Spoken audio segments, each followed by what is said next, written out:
grab, and he's going to be sacked.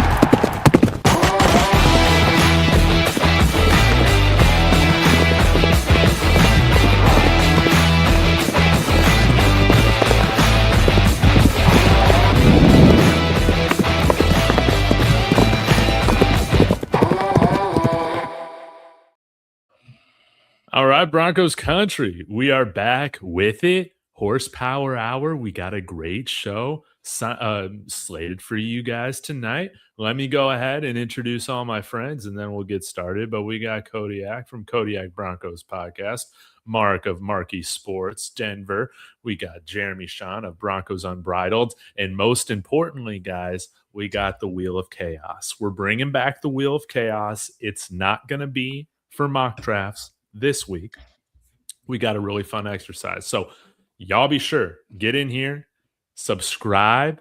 Let's go. How about, I don't know how to pronounce your name, but BK, what's up? Thank you for being a channel member. Guys, if you sign up for memberships on any of our channels, you'll get access to the VIP Discord, which is fantastic. You don't want to miss out on that for just a few bucks. But hey, help us become the largest growing Broncos channel conglomerate here. Now, we're going to get into a fun Wheel of Chaos.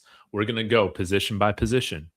We're going to take turns. We're going to spin the Wheel of Chaos. Will it land on a guy that you love? Will it land on somebody that you hate? Will it land on somebody that you're cool about? But we're trying to give everybody a chance to talk about some different guys that maybe we haven't had the chance to talk about throughout this thing. So, guys, should we just get straight up into it, or did you guys have any announcements or anything like that? I do have an announcement. Yes. So, Mama Kodiak is turning 60 tomorrow, and I have plenty of family members watching in my living room, so I just want to give a huge mile high salute and shout out to them. Happy birthday, Mama Kodiak. I love that. Yeah. Let's go. I'll be on my best behavior. Chat, you guys really got to turn up. Come on now. So, we'll see what Darian has to say, but without further ado, let's just go ahead and bring in the Wheel of Chaos. So if you're having trouble reading this like I am, we got 4 different categories: love them, like them, do not want or hate. But I thought we'd say do not want because that's what Jeremy put in the text. And then okay at value. Okay. Position we want to start with. I think we should just start with running back and get right into it, okay? And we didn't even decide in order of who should spin first. I vote Kodiak. All right, cool. Spin that wheel. Spin away. Oh wait, whoops! This I had another wheel. My bad. That's okay. Yeah. Okay. Mama Kodiak's on pins and needles over here. So we're at running back. All right, cool. And you like him. Give us a running back you like. So I feel like this is going to be differentiated because for me, this guy is a like him. For a lot of guys, it's going to be a love him. Okay. I'm talking about Jonah Coleman out of Washington. All right. So Jonah Coleman is currently my RB5 of this draft. And honestly, it seems like I'm a little bit lower on him than consensus, but I do really like him. I still really like his game. There's just a couple more traits I like from Katron Allen and Janarian Price and Mike Washington, who I have ranked over him. Obviously, Jeremiah Love is the RB1, which is consensus. Don't think anybody's surprised about that. But you know what? Jonah Coleman is one of those like him guys.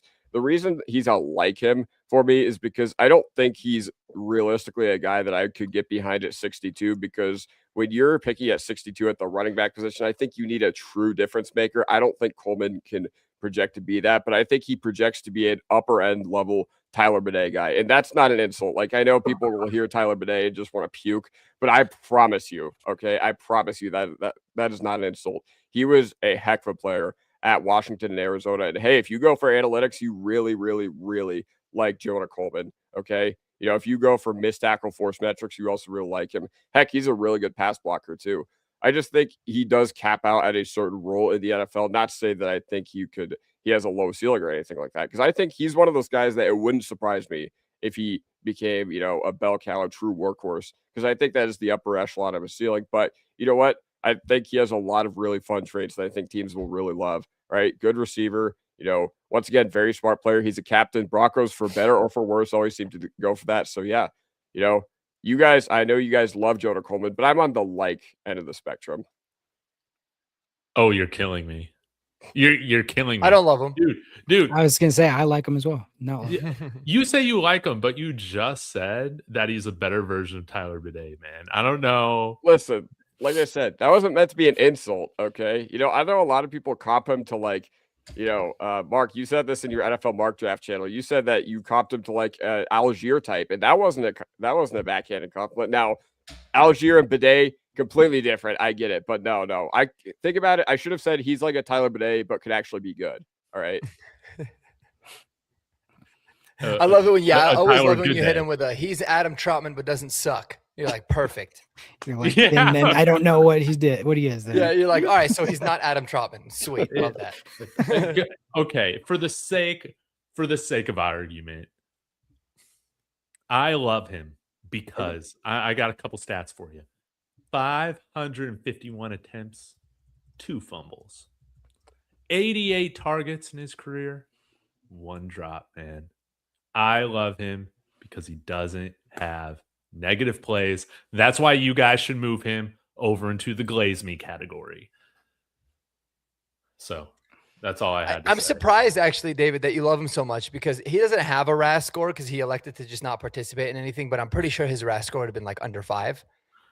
But he did a favor to himself by not testing. So I guess you don't really have a RAS score. No, I got the eye test with his RAS score. It's great.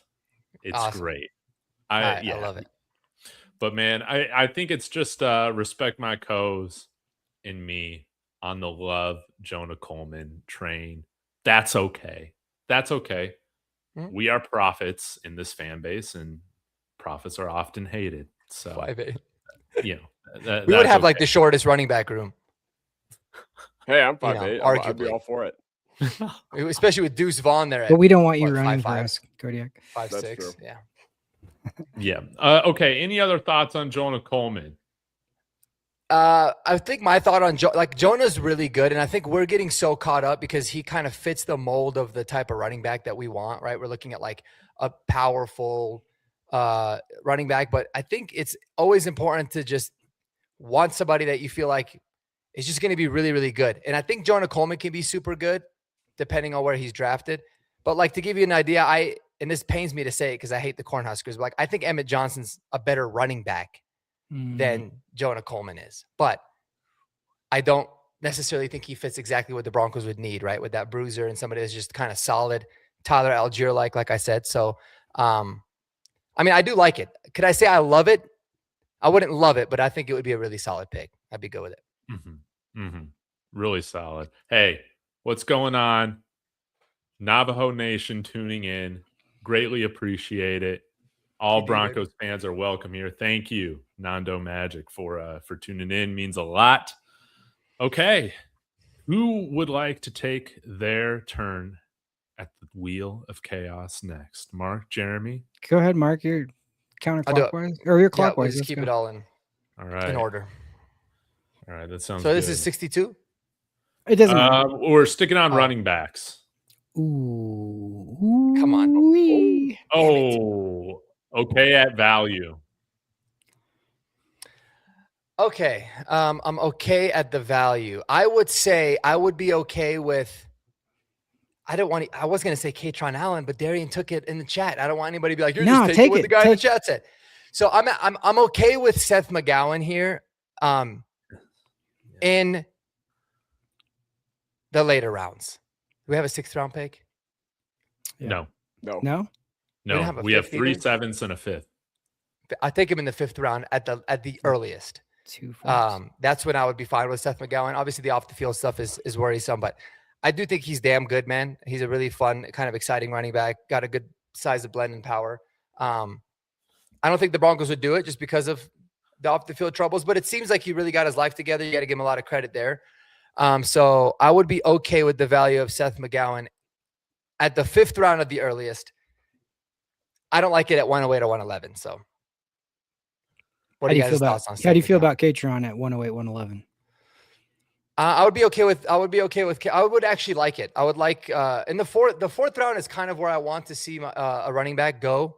I'd be fine with that at 62. I just don't know if the guys that I would really like are going to be available. So I think the fourth round, one of the fourth round picks is kind of the sweet spot. I would like Katron a lot, man. I think Katron Allen is just super slept on. Like I think he was not given the full build at Penn State. It was just kind of a mess there, but. Man, you see some really special traits with him too. So, yeah, I like a lot of the upside with Katron there. Okay. Can I piggyback on that real quick? Yeah, go ahead, Jeremy. Katron Allen, that's the way he runs. Just the way he runs reminds me of Terrell Davis. And let me explain why. He is vision, and he does this little like set someone up early, and then he does the quick move. He's not one of those like major jump cut slasher guys. He's like I'm going to set slippery you up and then go.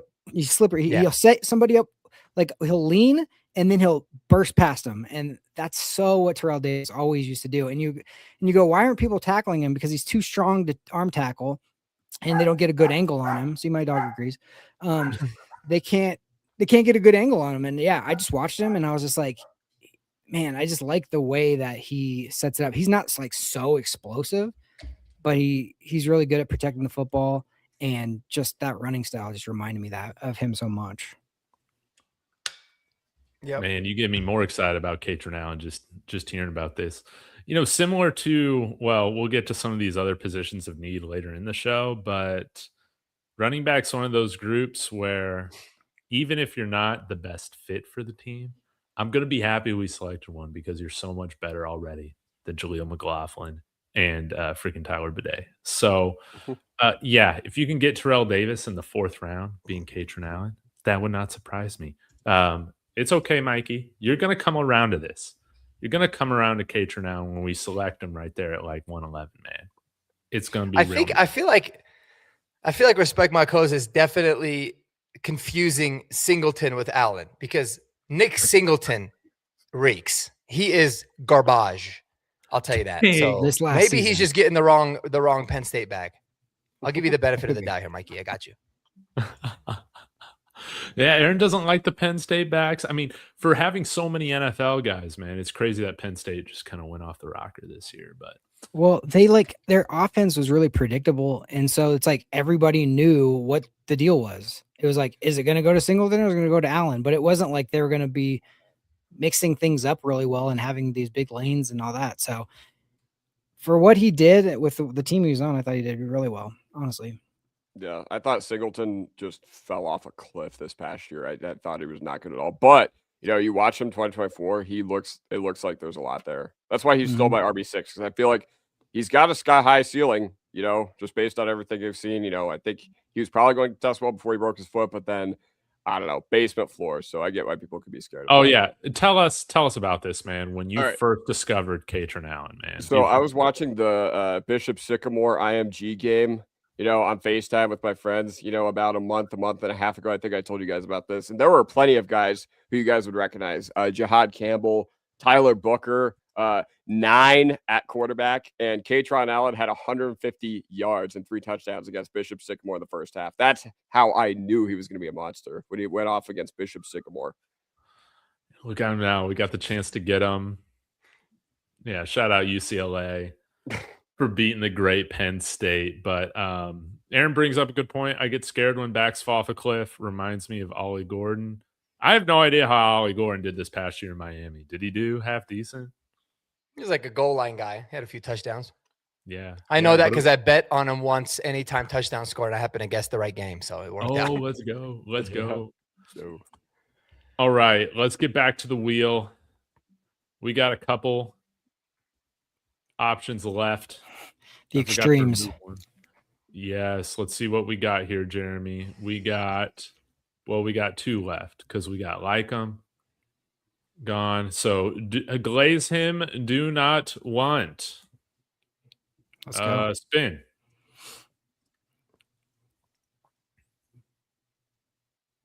Ooh, okay. Love it. This is gonna be controversial. But my do not want is Emmett Johnson. He does not do it for me. He runs slow. He doesn't have weight or power or speed. So like he did a lot for what he's a smart football player. He's a good football player, but he lacks those things and he just will not fit in our room, in my opinion. I just don't think he's the right type of back for us. So it's not a matter of he's a bad football player. And like, look, if you got him in the 5th, 6th, 7th, something like that, okay, well, fine. But he's being talked about like one of the upper echelon running backs in this class, and I just don't see it. So sorry. Oh man. Dude, I'm right there with you, Jeremy. I'm right there with you, man. I don't see the greatness in Emmett Johnson. I just see a good. You guys are helmet good scouting. college running back, man. I don't. Yeah, am I helmet scouting a little bit? Maybe I am, but I don't know how you can look at this guy and say that he is anything better than what we got on the roster, man. I see more Jaleel McLaughlin in him than I see RJ Harvey. Is that bad? Is that bad? It's interesting. It's interesting. Kodiak, what are your thoughts before I try to sell these two guys on why Emmett Johnson is one of the best backs in this draft? I mean, I'm going to be more on the side of them, but I'm not like quite to them where I'm just like, yeah, he's undraftable. Like, is he a? Oh, I'm not saying that. I'm not saying. Well, that. yeah. I know you're not going there necessarily. I probably shouldn't have said that, but yeah, no. He's like my RB7 right now. Like, he's one of those guys that his success in the NFL wouldn't surprise me. But man, you know, the Kyron Williams, the Bucky Irving types, like it could work. But think about all these like 5'9", 5'8", 200-pound backs. I know he's 5'11", so I should have said that. But you know, he fits the mold of a guy who probably would test like a Kyron or a Bucky. And those guys are just it's few and far between as if it could actually work in the NFL. Okay, now he does have a lot of really nice traits, but I think I would just bet on the guys I have above him for like actually being able to carry the load and be a consistent player in an offense and be impactful. Yeah. I'll say this. I agree with Jeremy in one thing in a sense of like, I don't know how he necessarily fits into this room up from a body stature standpoint because he's not really a big back, being 5'11", 200. But when it comes to playing running back, like a lot of the times, I think one of the most unimportant things is like pure athleticism. And Emmett Johnson obviously has enough of it. You talked about like, I think Kyron Williams is the perfect comp. But this dude's vision is next level. And his ability to, you talk about being slippery and jump cut and make dudes miss is special. And what I really loved about Emmett Johnson the most is like, you know, you see running backs running like it's a really crowded around them, right? They got like, it's like small little holes after they get to that second level and they got like a little amount of room to work with. Mm-hmm. He maneuvers that super, super well. Like I liked him a lot when I first watched him, liked him even more the second time.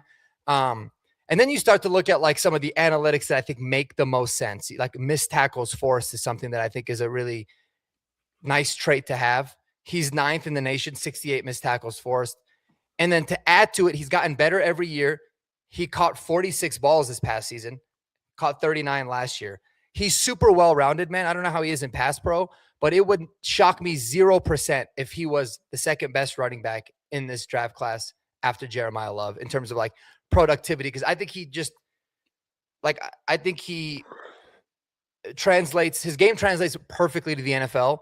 But again, he's not going to be flashy. He's not going to be like, you know, people that the guy that like a bunch of people on fantasy football are like, you know, hoping to draft. But I just think he's damn good, man. Like he's an impressive running back. But I can understand it how, given the room that we have, it might not work that good. But listen, if JK gets injured and Emmett Johnson's got to come in and play, like I think it would be like a really smooth transition for him. Rather than with other guys, I think you have a lot of question marks. So I'm a big Emmett Johnson guy, and I wish he didn't play at Nebraska because it kind of makes me sick saying that. But I guess we'll see, man. We'll see. When JK it seems like everyone else in the chat's on the same level. They all hate Emmett Johnson. Jeremy saying Jam Miller over Emmett Johnson. So there you go. I stand on that. I love that. But, we drafted Jam Miller. I know. I was listening to you guys today from last week doing yard work, and I was like, oh, I like Jam Miller. I think he runs hard. Did we draft him or did I think the chat? No, that was the chat draft. The chat was like, so that's why for me, when I realized y'all wanted Jam Miller last week, now you're against my Emmett Johnson pick. So I'm obviously onto something here. No, we just have very intelligent people in our chat is what it is. Now, Mark, do you feel about Emmett Johnson the way that you felt about Kyle Monangai last year, because you were the guy, and Yeah, you were opposite absolutely player. right that Well, we should not have drafted a basketball player over him.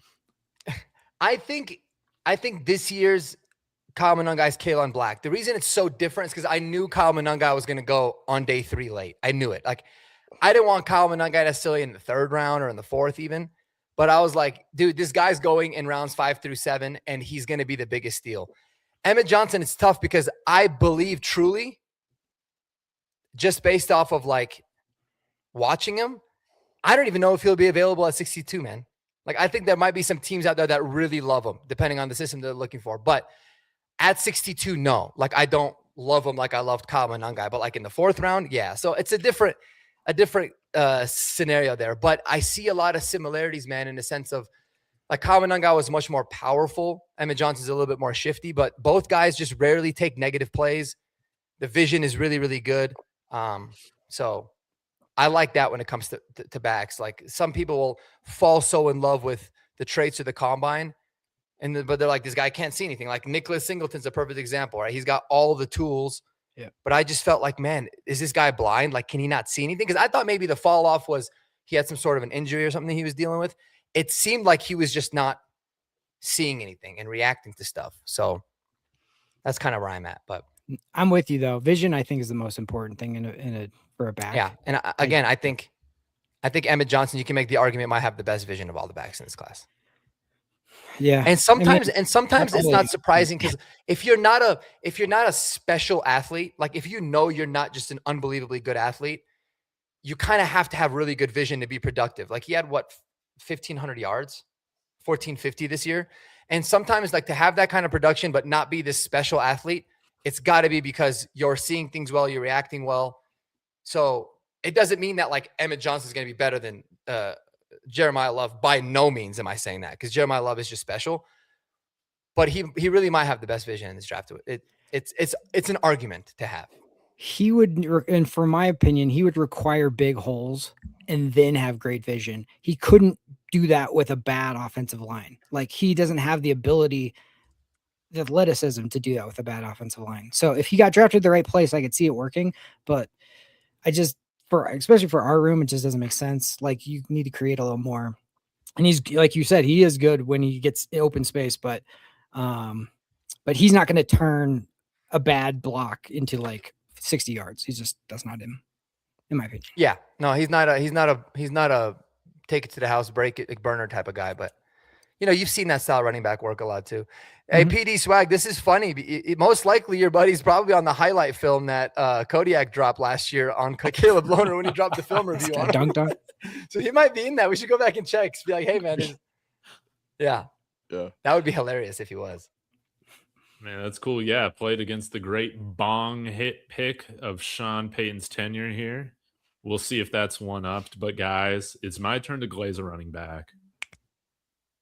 We already talked about Jonah Coleman, so I'll spare Darian the misery of talking about him again. But, guys, I'm going to cheat. I have to talk about both of these guys. I talked a little bit about them today in the Discord. Number one, dude, we're going to talk about this guy. Right now on PFF's board, he's ranked 239. So at the end of the 7th round, Virginia Tech running back Terrian Stewart. All right. This guy, they had him listed at 5'9". Dude, this guy just measured in at 5'5" and a half, 220 pounds. 5'5"? 5'5". 5'5". You're lying. That's not surprising because he looks small, but not that small. That's actually hilarious. 5'5", yeah. This oh my guy God. is Darren Sproles at 220 pounds. He's Dude. everything that we need. I dropped a short on him earlier today where he looks exactly like CJ Anderson. He does. Finding holes in between the tackles, bouncing off guys, making them miss, like looking more agile than you ever would have thought, dude. Talk about low center of gravity. Oh, man, PD Swag saying he's already going to be shorter than his wife. Most likely. Terrian Stewart. And here's the thing. He absolutely crushed it at Bowling Green throughout most of his career. He was killing it. I mean, at Bowling Green in 2024, 917 yards at 5.5 yards a carry, had 6 touchdowns. But then this is what happened at Virginia Tech. This man this year transferred to Virginia Tech, where he averaged a fantastic 5.7 yards a carry, 82 carries, 469 yards total. This man had 0 touchdowns. This man had 0 touchdowns this year, but that is because they gave it to Kyron Drones. They gave it to all these other losers. Dude, this guy does not have the stats, so that's why he's going to fall. But I promise you, you are getting Darren Sproles and CJ Anderson put into one body. Now, I don't know if he can receive. Okay. He has, last year, he had a total of 19 receiving yards. Okay. On 4 receptions. So it doesn't matter though. You're not passing the ball to CJ Anderson either. You just need him to make great runs. But guys, I'm falling in love with this guy, Terrion Stewart. I'm just gonna call him Big Pickle. That's my nickname for him, Big Pickle. This guy is everything you want in a running back. That is a diamond in the rough. Draft him in the 5th round. I don't care. I will celebrate. But most likely, he's a 7th round pick. Then how is he Sproles, Darian? Because he's 5'5.5". Okay. I'll tell you something. You ate Darren Sproles. I'll tell you something funny, man. Terrion Stewart, for whatever reason, is like one of the first backs I ever looked at. I think it's probably because I saw that he was 5'8", 222, an absolute bowling ball. And then I realized, like, oh man, I was actually watching this guy a lot last year without even knowing it when I was watching Harold Fannin. Dude, you guys think Emmett Johnson is slow or doesn't have any athleticism? Let me tell you something about Terrion Stewart. All right. It's crazy because he had 39 missed tackles forced on 82 attempts. So almost half of his attempts, he was forcing a missed tackle. What? I don't think it's going to happen in the NFL, man. He didn't run the 40. I think he's like a 4.7 or 4.8. He's one of the slowest running backs that I've ever watched. But my God, did I love watching him for some reason, dude. He was so fun. I got to issue a slight correction. He's an absolute bowling ball. I got to issue a slight correction. Not 5'5.5". Okay. I got to get it right. 5'5 and 7/8". 7/8. Big difference. Huge difference. 219 pounds. Yeah. But like Darren Sproles is probably 10x the speed. Yeah, that's the. I mean, to be honest, he makes CJ Anderson look like he was a burner. But dude, in the 7th round, I would love it, man. He would be a lot of fun. He's something about him. I don't know what it is, but something about him is fun, man. Yeah. Yeah. Give him some goal line carries. I think he can get the tough yards. Dude, he was making people miss, still getting like 60, 70-yard runs. Hey, you find yourself in another AFC championship in the blizzard. That's the kind of guy you want right there. Those plotters. Yep. That's what CJ. Remember that CJ Anderson like New England snow game? Nobody could tackle that guy. Nobody could get footing. His balance is going to be good for sure. 5'5". That's actually insane. 5'5", 7/8", dude. So yeah, he is Darren Sproles with CJ Anderson. And that's just how it is. You got to go look him up for yourself. The other guy that I did want to talk about, I wasn't preparing to talk for 30 minutes about running back, but it is what it is, guys. I need your thoughts on this because we've talked a little bit about Adam Randall, converted wide receiver, kick returner for Clemson. But I think PFF's consensus board has him ranked at like 327 or something ridiculous like that. The guy's 6'2", 235 pounds. And I think he ran a 4.6. Like at that size, that's pretty impressive. I thought he ran a 4.5 flat. Or he ran a 4.5? Let me go look this up. I remember it was pretty ridiculous. Yeah, he ran a 4.5 flat at the combine. Yeah, I remember that. Dude, I was like, wow. Yeah. So he's a guy that's well into the 9s on the RAS score, right? Yeah. Yeah, he's got a 9.49 RAS, ran a 5.4 flat. You're telling me you don't want this guy on the team? This guy's an absolute unit. He's a tank. And I don't understand why PFF has him ranked so low because he was productive at Clemson, okay? Like 4.8 yards, that's respectable. But 3.13 yards after contact? and can kick return too. Yeah, I think it's more because he played running back for 1 year. Like last year Okay. was the only year he actually played running back. But dude, I agree. Like he's only going to get better there, and he can catch the ball. We know that. So I love Adam Randall. Yeah, man. especially I late. mean, compared to value. again, Caleb Lohner, this guy's a savvy, veteran at the running back position. So let's take a shot on him, man. Okay. Well, running back has concluded. Do you guys want to stay on offense with tight end, or do you want to move to inside linebacker? Either way, we're gonna hit it. So go. I don't care. We can I have like- Chad I like- decide if they want. I'm good with whatever.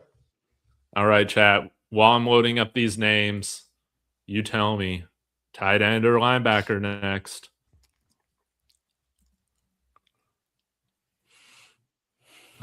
throw my Which vote. ones do we have? Anybody Glaze them want. like okay at value. Tight end. I threw Kodiak it my voted.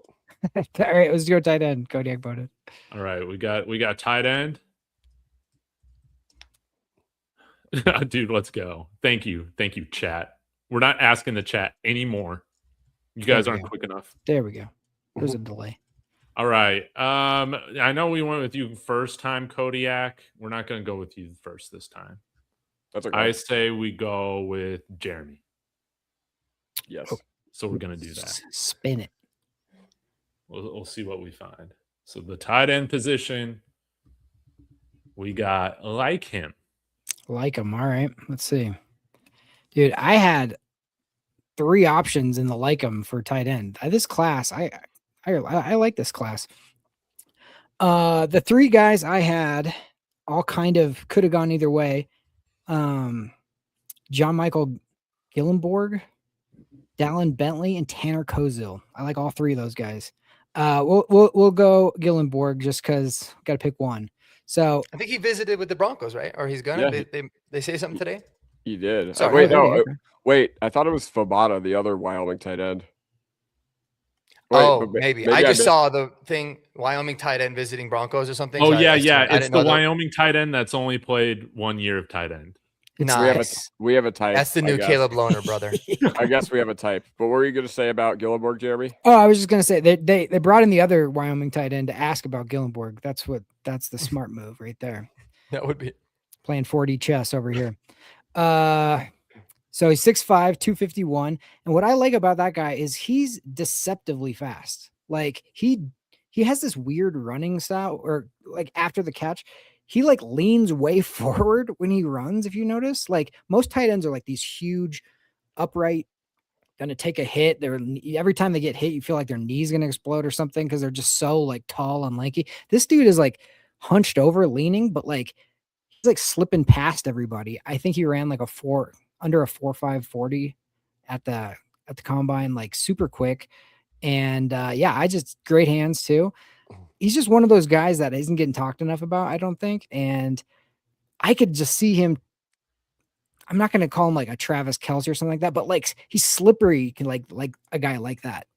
You don't think when you watch him, he's going to constantly get open, but somehow he does. And then the run after the catch is way more impressive than you think it's going to be. Anybody have any thoughts on him? To be completely honest, I had no Wyoming film like available to me, so I wasn't able to do anything. But I've seen a couple Twitter clips. He looks good. I started a Wyoming franchise when the video game first came out 2 years ago for the college football video game, and he was really good. He was really good for me. The only thing I will say is that he's from Kansas City, if I'm not mistaken. So I don't know how I feel about it, drafting a guy who's probably a lifelong Chiefs fan, but you know what? He probably bleeds blue and orange at heart. So yeah, I don't know. Yeah, I don't know. I've seen a couple of Twitter clips. He looks good. He looks fast. And you know what? He might be one of those small school gems. It worked with Crum. It could work with Gillenborg. Agreed. Yeah. My dumbass last year did an entire film review on him and like a full breakdown of John Michael Gillenborg because I, for some reason, thought he was coming out in last year's draft. Damn. Realized he didn't. So I was like, cool. I liked him a lot last year, man. I like kind of throwing darts at guys like him because like you said, man, he's an athletic dude for how big he is. I do like the fact that he did go back to college because now he's played a lot of football, which is really good, and he's really solid. curious how we would be as a blocker type of a tight end. But I mean, dude, again, like way better than Lucas Kroll, right? At least you're going to be a little bit interested in what this guy could do, and a lot of the bottom of the roster guys that we have. So I'd be all for it, man. If it's a day 3 pick, go with me. Yeah, I mean the dude's what 6'6", 250, ran a 4.6, so not under a 4.5, but still really good. 10-yard split was good. Explosive was good. So, I mean, I dig it.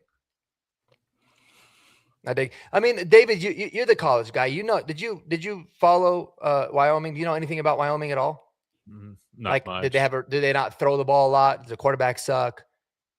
Are they a run heavy team? Do you know anything? The quarterback was okay. I don't think they had a very good year last year, though, if I remember correctly. Colorado plays them this year. I'll know more about them in next year's draft because Colorado plays them. But yeah, I don't got too much. I don't got really anything to say on John Michael Gillenborg.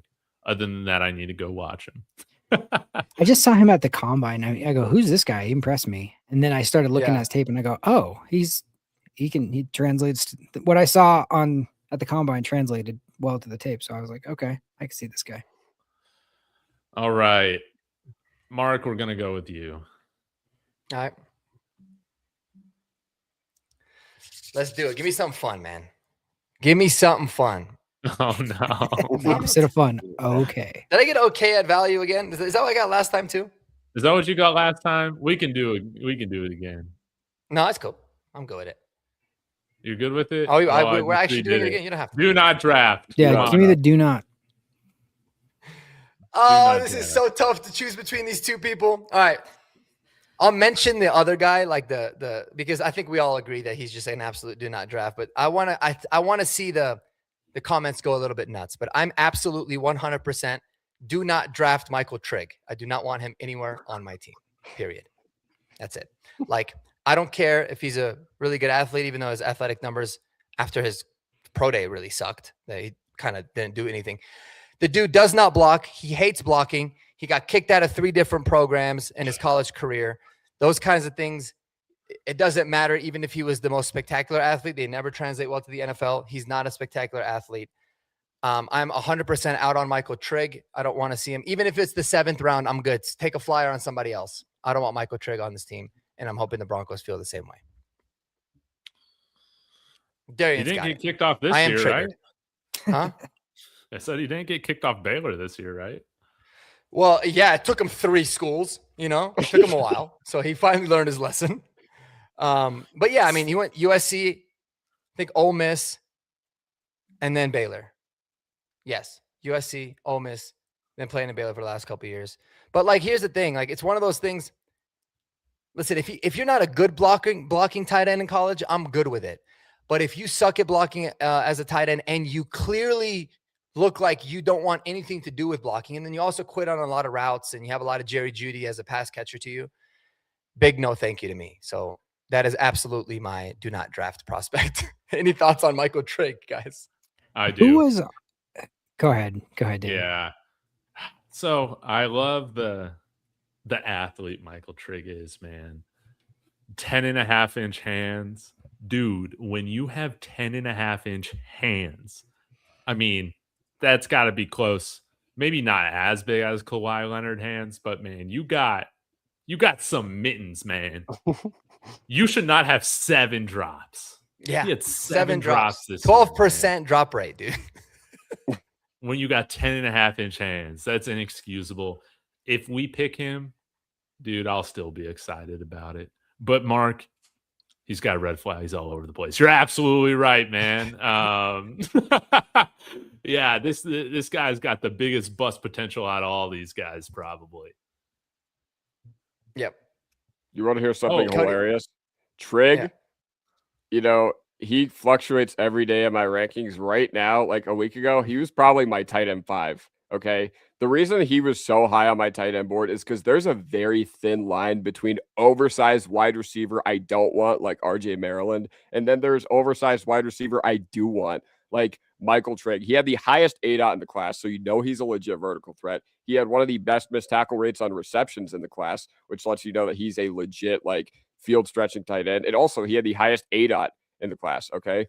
amongst tight ends. Like he had like an 11 ADOT, and it's once again one of those things where okay, I get why a lot of people are out on him, but this team needs dogs, dude. I want dudes that were kicked out of schools. I want dudes with charges. All right. That's why I want McGowan. I want McAllister. I want all these dudes that have all these problems because I feel like we're just getting a little too nice in Dove Valley. Okay. That's the way I feel about it. Just wait till we draft 2 players from BYU. Yeah.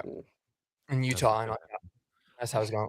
But, good point, Biggie. I think Kodiak, this supports your argument. Randy Moss got kicked out of 3 colleges before he went to Marshall. Well, yes, but Randy Moss is one of one. I don't want to put that like expectation on Trig or whatever, but I get what Biggie Bronco's saying. I'm cool with it. And look at what, like, I heard it somewhere. I forgot what the exact numbers were, but like they didn't really like track it in a sense of like it was like big news back then. But apparently he had like a genuine historic testing numbers at his pro day, Randy Moss. And yeah, I mean, if Randy Moss did it, cool, but not going to happen with Michael Trigg. Michael Trigg does not like to play football. That's what I saw from him. He doesn't really enjoy it. If it's not going well, he's like, nah, I'm cool. So I don't like that.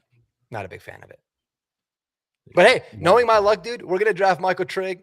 I'm going to be in the Discord all pissed, and I'm going to have to come on Horsepower Hour and try to figure out a way to have some optimism and like sell the pick to myself. I wouldn't put it past the Broncos because they did remember. They brought in, man, what's his face? Clay Spray. They brought in Clay Spray, man. They'll bring in anybody. If they bring him in as a UDFA, that's no problems. Cool. Like UDFA, fine. I don't really care. Like you could draft anyone as a UDFA. But other than that, I'd be like, I would genuinely be like, this front office is really good at roster construction and drafting, except for the tight end position. They just have no idea what they're doing there. That's kind of what my consensus would be. Dude, Darian and Mikey have the best rivalry in the chat right now. It's been good. They need to start their own when show. we play 2K. It's even worse. Oh God. Okay, Kodiak, we're gonna go with you. You got 2 options. You got okay at value and glaze him. Sweet. Yes. All right. Glaze this tight end. All right. So I have to re-record my tight end rankings because there was a big change that I made. Okay. You know what they talked about a couple weeks ago when it was St. Patrick's Day? What is the luck of the Irish? Guys, Eli Raridan is currently my tight end 2 in this class. Oh my God, yes. Eli Raridan's my tight end 2 in this class, man. There are a lot of question marks about Raridan. The fact that he was a 1-year producer. That being said, you are going to watch Eli Raridan, and the sample size is not big as far as like his actual production, which is something I honestly knock guys for, but I don't care. Raridan is a demon, dude. Okay. What was his RAS? Like 983 or something like ridiculous like that? Like 963. Okay. This dude is tall. He passes the weight test. All right. The only thing is he's not going to go where I think he should go in the NFL because honestly, the teams are going to be scared by a limited route tree and obviously the 1 year of elite collegiate production. That being said, you watch, if you want to watch Eli Raridan, don't watch Notre Dame and watch Eli Raridan. Okay. If that makes sense, watch Notre Dame and watch Jeremiah Love and Jadarian Price. That's when you can see the full fruits of Eli Raridan's, game and his ability come into play. Okay. I think he could be a move tight end. He lined up a lot in the slot, right? He could be a move tight end. He can hit you on those like split zone blocking plays. He's strong at the point of attack. And dude, he's the next Gronk. Okay. Didn't David compare him to Gronk? If you're just looking at athleticism, pure athletic traits, man, I love Raridan. I think he is not only a mauler. Like I watched this guy go 1-on-1 with Ruben Bain consistently over and over again. And I'm just like, okay, he's winning. Like he was probably genuinely winning on half the reps. I'm just like, how is that possible for a tight end? But yeah, no, Eli Raridan is amazing. All right. At 62, he is currently my number 1 most wanted. Spicy. I love it, man. I agree with every point you made. I think he's phenomenal. He's not my tight end 2, but easily can make the argument. I think Eli Raridan's a certified stud. Most deep catches, most deep yards of any tight end in the entire NCAA. The dude is a like he's a freak athlete. He's an absolute freak. And I think he could block his butt off too. So I'm right there with you, man. I love it. Wow. And we passed on Gronk too, man. Like because of his injury history and dumb stuff, like that.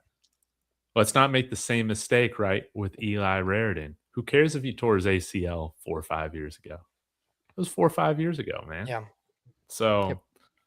yeah, go with man. I love this. This is getting me very excited for Eli Raritan. Now I got a guy that I would be okay at value, and I think he's probably a 4th round pick. If we pick this gentleman, I'm going to be pumped up. If we get him in the 5th, I'm going to be pumped up even more. Dude. Delp. We got to go with Oscar Delp. Okay. I like Oscar Delp. I maybe don't love him like Mikey does, but I like Oscar Delp as a day 3 tight end for us. And here's why. You draft good athletes. He was a great athlete. Ran a sub 4, what? So below 4.5. I think it was like a 4.47, something It was like a 4.48. Yeah. Okay. Yeah. Great athlete. Now, okay, didn't produce. Man, who did Georgia have throwing the ball this year? Who was their quarterback? Oh, I don't even know, man. Stockton. Oh, it was, what's his name? Stockton, right? Who? This Curtis is exactly Stockton? my point. Oh, yeah. Stockton. This is exactly my point. None of us can name this Georgia quarterback, man. Not at all.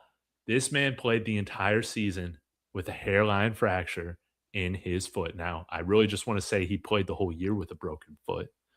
But hey, if you're still playing with a fracture, you got toughness, man. And we need some toughness in this tight end room, man. Right now, it's a bunch of bitches. All right. And Oscar Delp ain't no bitch, right? He'll play with a broken bone. He'll make those tough catches. He can block. He's coached from Georgia and like a lacrosse player too. Like the guy's just an athlete. So Oscar Delp, he can come in and be that wide tight end, give you some upside in the receiving game as well. But yes, Delp, he needs to be on our radar, man. I don't think I'm going to talk about him as a 2nd or 3rd round pick right now. Hopefully these other teams don't think that, so we can get him as well. But with where PFF has him, I would be thrilled to get him at like the 6th round or whatever. He's probably better than that, though. I've talked a lot about Delp on my channel, so I want to hear what Jeremy and Mark have to say. Jeremy, you got any thoughts on Oscar? I heard you talk about him while I was listening today, and I totally agreed with you. Like, you went from Brock Bowers, who like did everything for that team, to like a guy who's also very athletic, and he didn't do anything. And it was just like, why? That scares me. I wouldn't. I think if he was on another team, I just don't think he would be thought of the same way. I think it's a little helmet scouting. It's just not my type of guy. I get why you would like, for the value, I understand it, because like that makes sense. You don't want to reach for a guy like that. Like if he's there late and you go, oh, okay, we'll give him a shot, the measurables and the traits and stuff. But the tape didn't tell me that. But I get it for okay at value for sure. Yeah, exactly. That's probably the bucket I'd have him in. Like, I've started to come around on Delp, where I think he probably will go, because I want nothing to do with him at 62. Absolutely nothing. But Mark, what do you think? No, man, he's the most confusing prospect in this entire draft, because like there's it's like he has like a cult. Like there's people like Mikey and Darian that love him. And I feel like there's going to be a lot of teams that do too, for reasons that might be very legit. There's other people that just like, doesn't really do it for me. And I don't really know where I stand with Delp, because I feel like, yeah, he didn't really produce much at all. I felt like he was a decent blocker, could be really, really good. Which that's always super important to know the ceiling. Like his projected like draft round for me, like really is the 2nd round to the 6th. Like he's that polarizing. I kind of agree with you, Kodiak. And like, I don't know if I necessarily want the Broncos thing, because there's a lot more running backs that I like at 62. But like, if we took him in the 4th, I'd certainly be intrigued by him. Because he's got some crazy tools, but he also has a lot of red flags. So I just don't know how to feel about Oscar Delp. It's the weirdest thing. This is how you need to feel about him. We get him on day 3. Okay. Right now in today's world, does Virgil Green substantially improve this room? Okay. Now, I know they're not exactly the same player, but I think Virgil Green makes this room way better. yeah, If you're exactly. asking me. But I think Delp is one of those guys, again, like didn't have insane production or anything like that in college, but can come in and like play a role and be dependable. And I think he's got, more receiving upside than what Virgil Green has, although he was a really good athlete.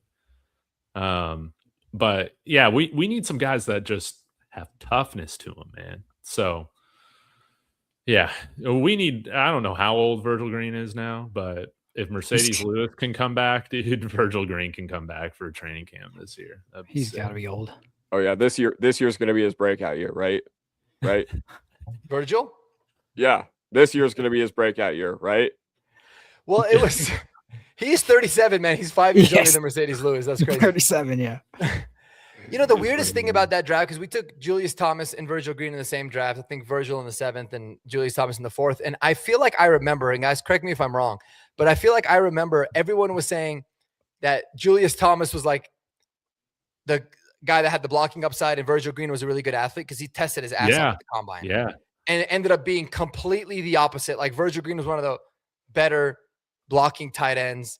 And that's really mainly what he did. And then Julius Thomas didn't want anything to do with blocking. He would just catch the hell out of balls, got paid and stopped playing. But that's a good pull, man.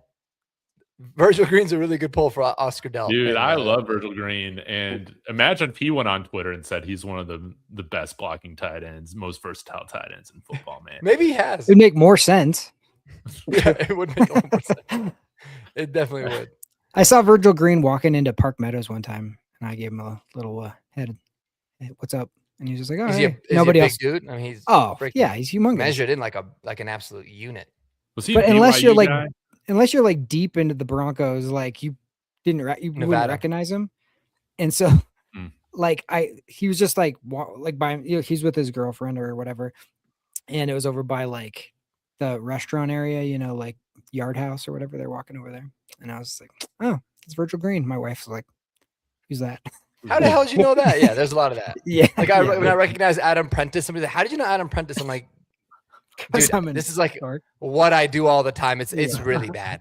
But even it's that me- mustache. Even me, the day after Christmas or whatever, when you saw Singleton and Prentice on the same day, I was like, how did you recognize Prentice? Like Singleton, I get. Like he's one of the most recognizable dudes on the team, but Prentice? I feel like I made a thumbnail of him, and he's got a very like identifiable face when you see him. Well, yeah, he's got the mustache. I was making a specific video on Adam Prentice just blocking his ass off, I think. And then right when I knew it right when I saw him, I was like, oh yeah, that's Adam Prentice. It's kind of, I don't know. It was the mustache, I think, more than anything, but yeah, we're just nerds, man. Mm-hmm. All right, guys, let's get to linebacker. I think you should go first, David. You kept waiting for last for you. Yeah, you never go first All for right. anything. All right, I'll go first. We'll see which one I get. Ooh, I like him. Who do I like? All right. At consensus.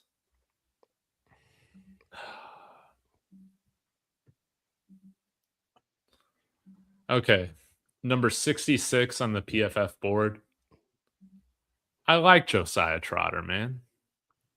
I like him. I don't know if I don't think I love him. A lot of the comps that I've like listened and read to have like comped him to like Nick Bolton. And I think Nick Bolton's a really good player in some respects. And he's also like, well, now more so in his career, he's becoming more and more flawed. But back in his prime, I mean, Nick Bolton was a beast, and you're not gonna maintain having a good run defense if you have 230-pound linebackers out there, right?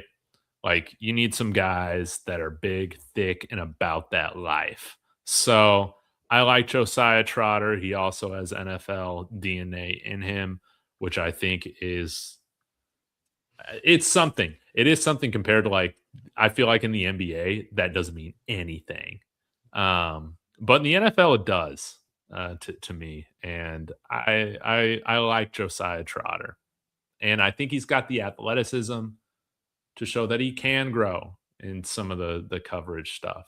But yeah, I like his size. Let's see. I got to make sure I got it here. 6'2", 240 pounds, not even 21 years old yet. So if we picked him at 62, I would be happy. Maybe not on top of the world, but I'd be about it. Kodiak, any thoughts? Jeremy, any thoughts? No, not really. I mean, you basically hit the nail on the head. Like he's like, yeah, cool if he's there, sort of thing. Like I will probably have guys ranked over him. Me too. When ultimately when it is all said and done, and we are going into that Friday where we'll actually make the pick. But yeah, you're right. Like I like him. That's kind of all I really got. This is why I think the Josiah Trotter, if you picked them, would really piss me off. I'll say that firstly, I think that Sean Payton and George Payton love him. He's like exactly the kind of linebacker that we already have. He's a guy that can blitz really well. He's super good against the run and cannot cover for shit at all. So it's like the reason that it would bother me is because he doesn't really raise the ceiling of this linebacker room, which is kind of saying a lot. Like I feel like if we're going to go linebacker, give me someone that is good at covering and then we can figure the other stuff out. Because we got guys that can stop the run. Like to Alex Singleton's credit, he's very good against the run. And Justin Sternad too. And they both can blitz. Josiah Trotter's like exactly that guy. And that's the kind of linebackers that VJ and Sean and George seem to like. So I think that they're probably high on him. But it would be annoying for me because it's like I don't see any athletic upside with him. I think he's gonna have a really good career, a long career, as a 2-down thumper, old school linebacker. Like he's a 90s style linebacker, which I love to watch. Mm-hmm. But that's exactly if they pass over Anthony Anthony Hill for him, I might lose my mind though. Yeah, I think Hill's better. If they pass over Anthony Hill for him, but that would be the thinking. Like this guy's dependable. We already know what we get out of him. Exactly. Anthony Hill's more of a wild card. That's why I'm like, dude, I can see them taking him. Yeah. But you guys remember Nate Webster? Dude, I love Nate Webster. So Nate Webster's like not athletic at all, but he will mess you up in the run game, dude. And then third downs, you got to take him off the field. I kind of see that with Josiah Trotter. Like I think he's better than Nate Webster. He's a little bit more athletic, but it's like he'll play all 3 downs. We already have those guys. You know what I mean? If he's a good listener, he'll play all 3 downs here. Doesn't matter how bad he is. And we didn't talk about if he knows how to speak Spanish. I doubt it, but that is a really important trait, as Dre Greenlaw had said. So we got to look at that. So, he's got big ass hands too, though, bro. 10 1/4 inch hands. You can pick some passes off with those suckers. Oh yeah. Mm-hmm. Oh yeah. Okay.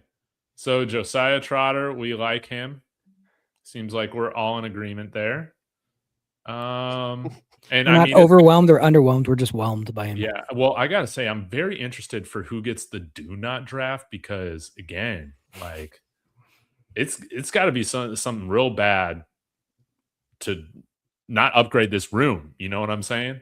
Mm-hmm. So, anyways, who is going? Let's go Kodiak. Okay. Yeah. Glaze him. Who is glaze-worthy? Okay. I know that there's a lot of guys who, listen, Darian right now in the chat is like Kyle Lewis, that Josiah Trotter's better than him, and I am completely on the other end of the spectrum, okay? Yeah. My favorite thing about, watching Kyle Lewis last night, this guy does not get fooled by anything, all right? I was watching, I forget who against, but they were doing all this misdirection, and what did Kyle Lewis do? I think it was against NC State. Kyle Lewis met the running back in the backfield like 5-6 yards, past behind the line of scrimmage. I'm just like, wow, that's a little bit different.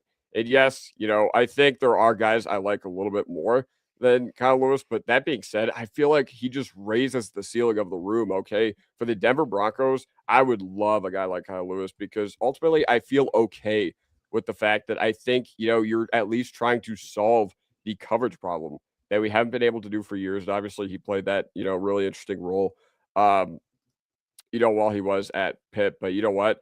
I really liked him, man. I really liked him. And he had a relatively harsh missed tackle rate. I think it wasn't good, but I think it wasn't bad either. But you know what? Some of the questions you have with him are size and, ultimately experience when it comes to playing at the college or when it comes to playing the linebacker position. But I'm very much interested in him. Like, that's a guy that if we took him at 62, I'm not sure how I'd feel about it other than, okay, at least we are trying to do something to fix our linebacker roles. And I think he's one of the best coverage linebackers in the whole class, man. I think outside of Rodriguez, I think he's up there, as far as. He is the best. He is. Yeah. I don't think it's close. I think he's Yeah. the best coverage linebacker in this draft for sure. So, yeah, if there's anything that is worth, Krispy Kreme glazing, I think it's Kyle Lewis. All right. You just got to watch him cover. He can cover, hang with the tight ends, like even the best tight ends, even Jolie. I remember he was hanging with him pretty well. So, yeah, Kyle Lewis, that's one of my guys. Pull up Darian's VJ Ruins tweeners. If he's alive. Okay, so he okay. fixed himself. He fixed himself when he said if he's a linebacker. Here's the thing, man. I agree with you completely, Kodiak. I think Kyle Lewis is a certified boss. And I get a lot of the question marks that some people have. I mean, because of his size, that he's not like a true backer. But if they utilize him like they used Talanoa Hufanga this last year, he's going to be absolute baller. The dude played like, I'll just read you off his snaps alignment. This is why I love him. And this is essentially the same ratio last year and this year. 105 on the D-line, 244 snaps in the slot, 319 snaps in the box as a true linebacker. Played everywhere, man. Super smart.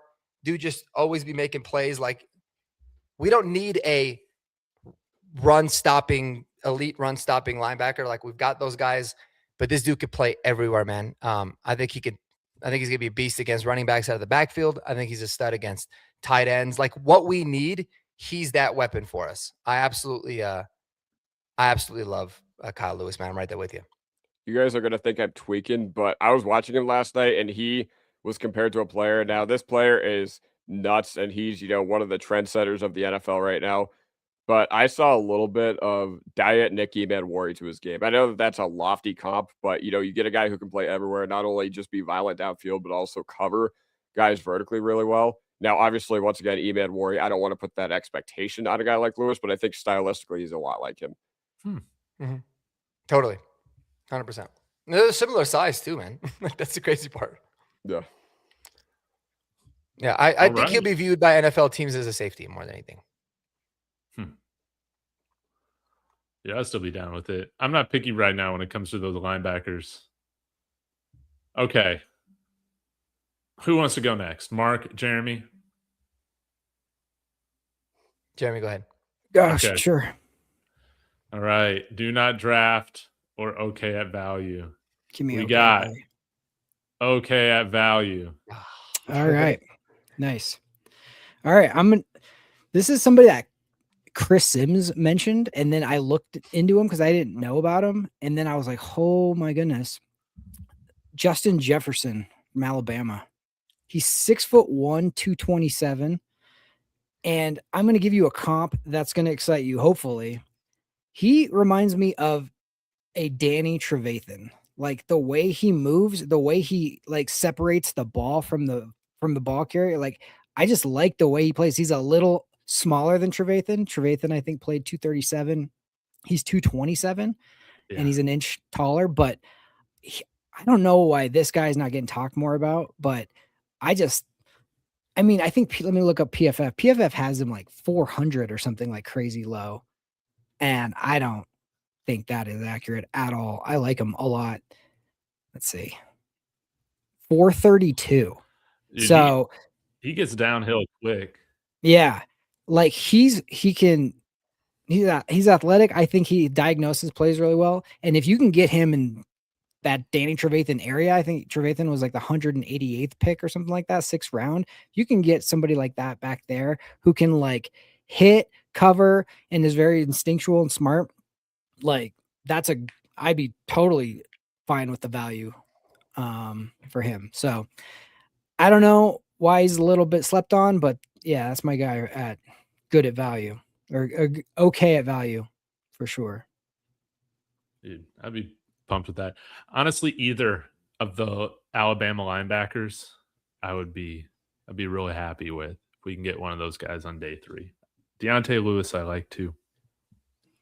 Or Lawson, my bad. Yeah. Also, I was just gonna say, ahead. just watching them both though, I don't know. To me, I just felt like he was more instinctual and just. Yeah, I don't know why that he's not getting more talked about more. I bet you the teams probably know. I guarantee you he's not going undrafted, as where PFF would have him right now. But it'll be interesting to see where exactly he goes. Maybe that has to do with it. Maybe. I can't remember. Oh well. Also, as much as I love dogging on Drew Sanders, we can't blame VJ for Drew Sanders anymore. No. It's something that I'm switching up on. The guys, we just never know what he could become. Yep. He's always been on the sideline. I mean, look at Greg Dulcich. He's kind of having a little bit of a rebound. So maybe. Yeah, maybe we should bring him back. I think Too late. Sanders is a perfect example of like they drafted because of his athleticism, but like they could never settle on what he actually was, what position he actually played, and that's a bad sign. Well, that was like rookie year, yeah. That was last time. And then he just kept getting hurt, man. Like even that, like injuries. Even that, I think there's sometimes I feel like this V word needs to be banned from draft talk. Versatility, okay? Because in a lot of cases, once you go pro, it's instability, not versatility. Yeah. Yep. Yeah, you're like more drafted towards a scheme. And it's like, oh, this guy can play multiple things. And you're just like, yeah, but we don't need that. We need him to be really good at this one thing in our scheme. And that's it. So, yeah, it really doesn't matter as much. Do you guys have any thoughts on? No, I agree with you, man. A lot of people seem to be hyping up. I haven't watched a lot of them, but there's a lot of like when you kind of consistently hear him as being like a sleeper, someone that's rising like on multiple shows of guys that you really like. Mm-hmm. Then I think, I think it's worthy of catching your attention. I think he'll definitely not go undrafted. It'd be interesting to see where he goes. It will be. All right, Mark. You got do not draft, right? All right. Out of the well, I mean, we're talking about like tweeners. We're talking about guys that like are positionless, or maybe you feel like they're just going to get ruined because teams don't know if they're a edge guy versus an off-ball linebacker guy. Exactly, what happened with Drew Sanders, regardless of the injuries. I think that guy's Trey Moore from Texas. That was my guy too. If I got this. Year. Yeah, because I feel like dude's a good athlete, man. He does a lot of things well, but like people are saying he's an edge. Other people are saying he's an off-ball linebacker. You kind of have no idea what he's going to do. And like when he plays off-ball linebacker, he's not really all that good. Like he can't cover very well. But then as a pass rusher, like he's not all that special either. And so I don't want a guy like that in my linebacker room on my team. And you talk about like Darian had talked about like VJ had a bad bad like developing of Isaiah Simmons. I feel like this is the kind of player that potentially could happen with him as well, because it's like, what's your vision for him? And if your vision's not right, it's not going to be very pretty. And they didn't really have a vision for him at Texas either, really, because like he was mainly an edge guy for the first couple of years. And then they transferred him to being like literally 50% pass rusher, 50% off-ball linebacker, and he really wasn't all that good at either one, and he sucks at coverage. I mean, he allowed 86% completion percentage on him, 1 forced incompletion, 1 touchdown he allowed, and quarterbacks had a rating of 119.5 when they targeted him. His missed tackle rate is high, but again, he's just not very good at coverage. So he's like an athlete that is not really good at anything, and for our linebacker room, man, like at least Josiah Trotter, you're going to get a dog who can be a beast on special teams and stop the run. I don't know what the hell Trey Moore can do, so he is my do not draft. Thank you. Guy for him. Thank you. Well said. We need a cornerback nose tackle hybrid one of these days. Very versatile. We need a kicker who can also punt and vice versa. Dude, 1,000%. I don't Still know how drives me that's crazy to this never day. been a how has that never been a thing?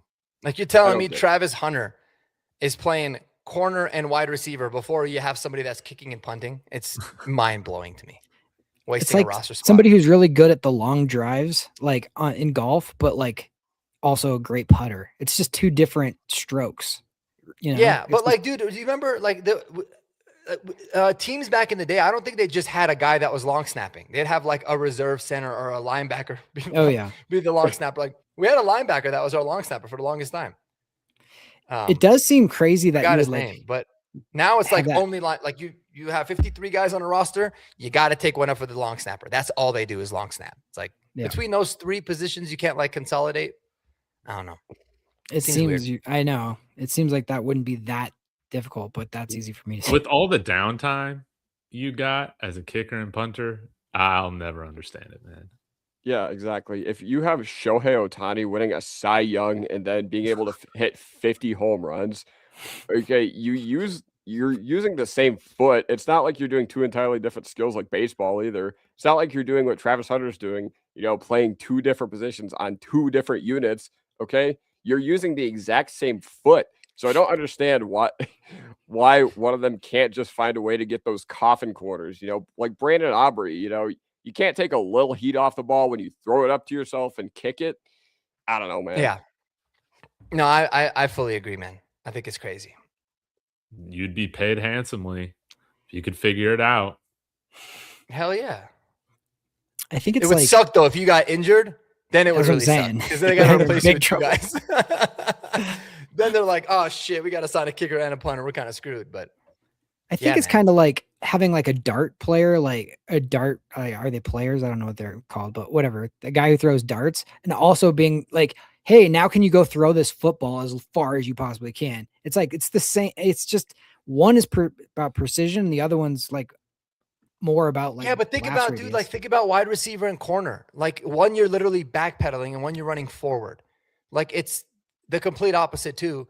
Mhm. And then pitching and hitting. Like there's dudes in the majors that can throw right and left-handed. That's insane. And nobody can punt and kick. I know it is weird, but I think that you know what it is with kicking. I think as soon as you have like a bad day, they're like, this guy sucks. It's like you have to be like so on it all the time. Like if you miss 3 kicks in a training camp, it's like he's cut. You know what I mean? Yeah. Like you But if you can't can even, punt, like, have any. Then they're like, room all for- right, maybe we'll just move him to full-time punter or something. I Yeah, mean, well, Can you imagine if we Yeah. took Crawshaw to be like a hybrid and he had that performance in the preseason and was like also missing field goals? yeah, Yeah. but dude, imagine if Crawshaw ended up being like a great kicker and then a great punter like he is. He'd be the greatest 6th-round pick in NFL history. yeah. Like Yeah. literally the greatest. Like this dude came in and just knocked it out of the park on everything. He was awesome. Well, back in the day, they used to have the punters. If they had to try some crazy long field goal, they would have the punter do it sometimes. Certain Yeah. teams. Wow. Mhm. And they like never made it. But like at least that guy's like, just go over there and kick it as hard as you can that way, and see what happens. But like that's for so you're right. Like it is the same thing, but I don't know. It's probably there's more. I had a friend who was like a high school kicker, and then he was friends with like one of the NFL kickers, and there was just he tried to teach me one afternoon how to do it, and I was like, this is way harder. Like, Oh what- yeah. No, I love talking kickers, dude. It's like one of the most underrated things. Like, I could talk kickers all day. Because I think it's like fascinating how it's like 1% separates elite from average roster guys, like in certain types of kicks. But yeah, And it's gonna kicking happen. is eventually, pressure man. filled, and punting is not as pressure filled. That's the difference. Mhm. Like punting, it's like you got to just get it off and kick it far, but it doesn't have to be like. But kicking is all about like if you could hit It's a 50 mental in a game. row. Yeah, it's mental. Yeah, exactly. it's a mental game. Like if someone was like, you have to hit this drive perfectly straight, and then you practice all the time, and then you'll see you have people watching it. Like to do that every time is insane. And, But still, man. Dude, like, Crawshaw Right. would be better than Tom Brady. or Terrell Davis. yeah, you're right. He'd be Okay, the second one greatest. of I'll the best still 6-round side with picks of all Mark time. on that. Crawshaw would be the greatest of all time. The most versatile. Yeah, because like to Tom use Brady, dude, Kodiak's they word. just, I mean, I don't know. Like they just got lucky with like it wasn't like, oh, New England was so smart for finding this diamond in the rough. Like the board just fell to him. He got passed by 198 times. New England passed on him 6 times before they finally selected him. So it's like that's just getting lucky, right? But you drafted somebody that's a kicker and punter, you're being kind of intuitive, setting up starting a whole new thing. It'd be cool. But yeah, I mean, he definitely wouldn't be a better 6th round pick than Tom Brady, but he would definitely be among the best. So if you're a And also, if Tom snapper- Brady didn't have Adam Vinatieri, who's in the Hall of Fame now, he doesn't have 7 rings. I can promise you that. It's a great point. No. Yeah, Cody, you saw that they're bringing in long snappers for top 30 visits, right? How are you feeling about that? Man, after Engage 8, when I said that that's where we should have gone with our 1st round pick, man, I don't know. Maybe they should let me be the special team scout. I probably could have done a better job than Rizzy did in the first part of last year, but he turned it around. He did. He did To his turn credit, it around. he did. All right, guys. Always Well, looking. dude, this has been a great show, but I am fading. I'm fading so bad. It kind of made the playoffs, dude, man. What are we like? What in the I agree, snow? Darian. In the I agree, snow? Darian. You know what? Maybe if the holder, who is the holder? Crawshaw. Maybe Yeah. you know the distance that you're freaking holding at. Everybody's a lot better, man. But Rizzy, yeah, not a great performance there in the AFC Championship. I'll give you that. But guys, we got to get out of here. We got 3 more shows until the NFL draft. Mhm. So we'll be back every Monday. Be sure to subscribe to all of us because we all put out great content. But specifically, Kodiak, Mark, what do you guys have coming up on your channel? Kodiak, what you got? I've worked 11 out of the past 12 days, but I'm finally off tomorrow. So what am I going to do? I'm going to make my tight end rankings. All right. And also, what time is it, guys? It's 9 past Calgary. Let's go. Just wanted to throw that out there. 9-2. Go Abs, baby. Love that. Wow. I've been so busy, man, with work and a bunch of personal stuff, so I haven't been able to make as much. But what I will promise you all here, everyone in the chat and you 3 on this panel, is that I will make a video dedicated specifically for you on Emmett Johnson and why Emmett Johnson is a really good back and potentially has the best vision in this class. So stay tuned for that. But yeah, I got a lot of ranking videos that I need to make, a lot of mock draft videos. I think there's so many ways that this draft can go in terms of like how the Broncos are seeing it. And from what I heard, I didn't get a chance to see the full interview with George Payton today at the Arizona Biltmore, which I stayed there a couple years ago. It was awesome. Really cool place for a work trip. But apparently there was maybe some tea leaves that he kind of put out there. So I don't know. You said we like our guys. Yeah. Oh, yeah. We like what we have. Shocker. Obviously, yeah. Shocked about that. But and then Sean Payton's talking tomorrow morning, so that should be fun. So maybe we'll react to those things. But yeah, it's going to be really deep into the draft once I get a little bit more free time. And yeah, we'll get rolling, man. Dude, that sounds GP great. was capping out his ass. At least. Yeah. Probably. He always does. Oh, man. I rarely yawn on here. Jeremy, were you going to say something? No, I was. Oh, okay. Cool. Well, guys, we'll be back on Monday again. Thanks for all the support. I'll be doing a video tomorrow, so be sure to also hit that bell for notification as well with the rest of my friends. Appreciate you guys. Have a wonderful evening. Go Broncos.